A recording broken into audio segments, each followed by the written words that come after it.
இந்திய அரசு அதிகாரப்பூர்வமாக போர் அறிவித்து விட்டாலே நாடு முழுவதும் அவசர நிலை சட்டம் மற்றும் போர்க்கால சட்டங்கள் செயல்படுத்தப்படும்.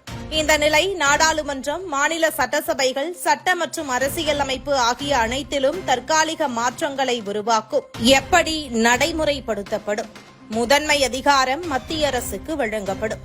எல்லை பாதுகாப்பு மட்டுமல்லாமல் மாநில அரசுகளுக்குள்ளும் பாதுகாப்பு நடவடிக்கைகள் மத்திய உளவுத்துறையின் கட்டுப்பாட்டுக்கு மாற்றப்படும். அனைத்து மாநில காவல்துறைகளும் மாநில அரசின் கட்டுப்பாட்டை விட்டு மத்திய உளவுத்துறை மற்றும் ராணுவ கட்டுப்பாட்டிற்குள் வரும். சட்டங்கள் கடுமையாக அமல்படுத்தப்படும். நேஷனல் செக்யூரிட்டி ஆக்டின் கீழ் தேசியத்திற்கு எதிராக செயல்படுவோர் தடுப்பு தடையில்லாமல் 12 மாதங்கள் வரை சிறையில் வைக்கப்படுவர்.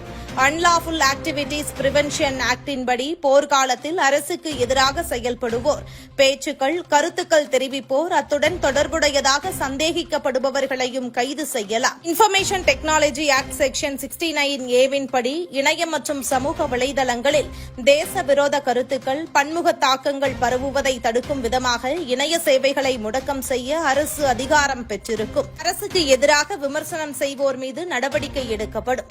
அரசு அல்லது ராணுவ நடவடிக்கைகளை விமர்சிக்கிறது தேச விரோத செயல் என சுட்டிக்காட்டப்படும். இதுகுறித்து சமூக வலைதளங்களில் கருத்து தெரிவிப்போரின் கணக்குகள் முடக்கம் செய்யப்படும். அவசியமெனில் புலனாய்வு மற்றும் சைபர் துறை நடவடிக்கை எடுத்து கைது செய்யும்.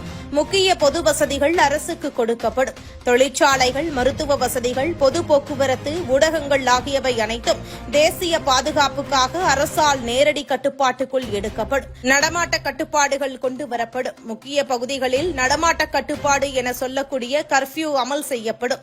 விமான நிலையங்கள், ரயில்வே நிலையங்கள் போன்றவை ராணுவ கட்டுப்பாட்டில் செயல்படும். சமூக ஊடகங்கள் அனைத்தும் கண்காணிப்புக்குள் கொண்டுவரப்படும். வாட்ஸ்அப், பேஸ்புக், எக்ஸ், யூடியூப் உள்ளிட்ட அனைத்தும் மத்திய கண்காணிப்பு கட்டுப்பாட்டில் கொண்டுவரப்படும். தேச விரோத உள்ளடக்கங்களை தடுக்க தொலைபேசி, இணைய கண்காணிப்பு தீவிரப்படுத்தப்படும்.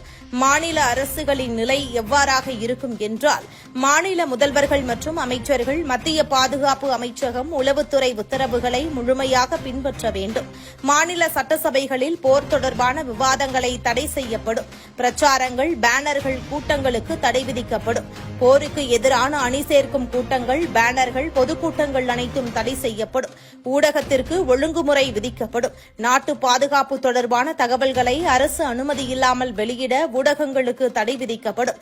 தவறான தகவல்கள் வெளியிடும் ஊடகங்கள் மீது அதிகார நடவடிக்கை எடுக்கப்படும். இந்த அமைப்புகள் அனைத்தும் தேசிய பாதுகாப்பு, நாட்டு ஒருமைப்பாடு என்பவற்றிற்காக முழுமையாக செயல்படுத்தப்படும் என்பதும் குறிப்பிடத்தக்கது. இதுபோன்ற நிலை உருவானால் பொதுமக்கள் அரசு அறிவுறுத்தல்களை மட்டுமே பின்பற்ற வேண்டும் என்பது மிக முக்கியம்.